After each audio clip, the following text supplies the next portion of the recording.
Liebe Fotofreunde, ich möchte euch recht herzlich zu unserem Online-Fotokurs begrüßen. Ich möchte zu der Lektion 3 Kameratypen und Lektion 4 Objektive ein gemeinsames Video machen. Es ist ganz einfach geschickter, weil, wie ihr seht, habe ich hier mein gesamtes Equipment aufgebaut und zuerst gehe ich einmal auf die Kameratypen. Da in der Mitte habe ich die APS-C-Systemkamera von Sony, die Alpha 6300, sehr kompakt, sehr leicht, klein, handlich, gemeinsam mit diesem Objektiv kann ich das gesamte Spektrum von Weitwinkel bis Tele abdecken. Da ist Standardzoom drauf, 18 bis 50 und das Tele 55 bis 210, deckt eigentlich mit dem Crop-Faktor bis über 300 ab. Damit hat man eigentlich wirklich alles dabei. Ich habe dann noch eine weitere APS-C-Kamera, nämlich eine Spiegelreflexkamera, die D500 von Nikon. Die D500 ist eine semi-professionelle Kamera. Ich habe hier so ein immer drauf Zoom-Objektiv, 18 bis 300, und so gehe ich ganz gerne bei Ausflügen, bei Urlaubsreisen ohne weitere Tasche spazieren. Dieses Kamerasystem ist nach wie vor für mich ganz wichtig in der Tierfotografie. Deswegen habe ich auch so ein super Tele. Das deckt den Brennweitenbereich 150 bis 600 ab, ist von Sigma. Mit dem Crop-Faktor kommt man bis 900. Da kann man in der freien Wildbahn eigentlich wirklich sogar Vögel auf Fluchtdistanz wunderbar fotografieren. Bevor ich zum Z-System gewechselt bin, habe ich natürlich mit der D500 auch Porträtfotografie betrieben und dazu habe ich ein wunderbares Objektiv von Sigma, die A-Serie 50 bis 100, durchgängige Anfangsblende 1.8. Ein super Objektiv, tolles Bouquet, aber sehr schwer.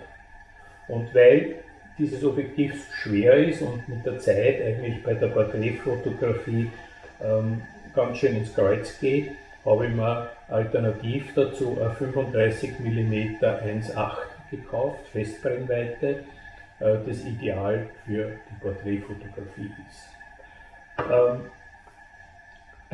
Ganz liebgewonnenes Objektiv, was mir eigentlich bei der Z-Serie noch fehlt, ist ein Weitwinkelzoom. Hier 10 bis 24. Das ist vor allem im Städtetourismus, Architekturfotografie, aber Landschaftsfotografie ein unbedingtes Muss. Diesen Bildwinkel möchte ich nicht wissen. Ein weiteres Objektiv, was aber eher zu den Spezialobjektiven gehört, ist ein Fischauge, 10 mm, Festbrennweite, kann man ganz tolle Effekte damit erzielen.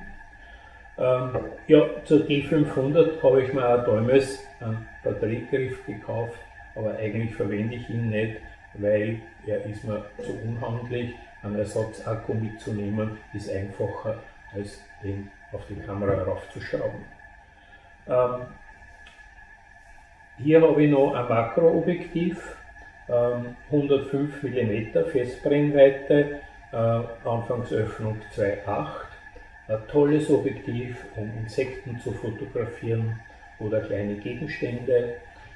Alternatives sind natürlich Zwischenringe, aber ich kann Zwischenringe nicht wirklich empfehlen. Das ist kein Vergleich. Im Preis natürlich auch nicht. Also man muss sich das gut überlegen, ob man Makrofotografie überhaupt betreiben möchte, weil hier ist man bei 800 € und hier ist man bei 50 €.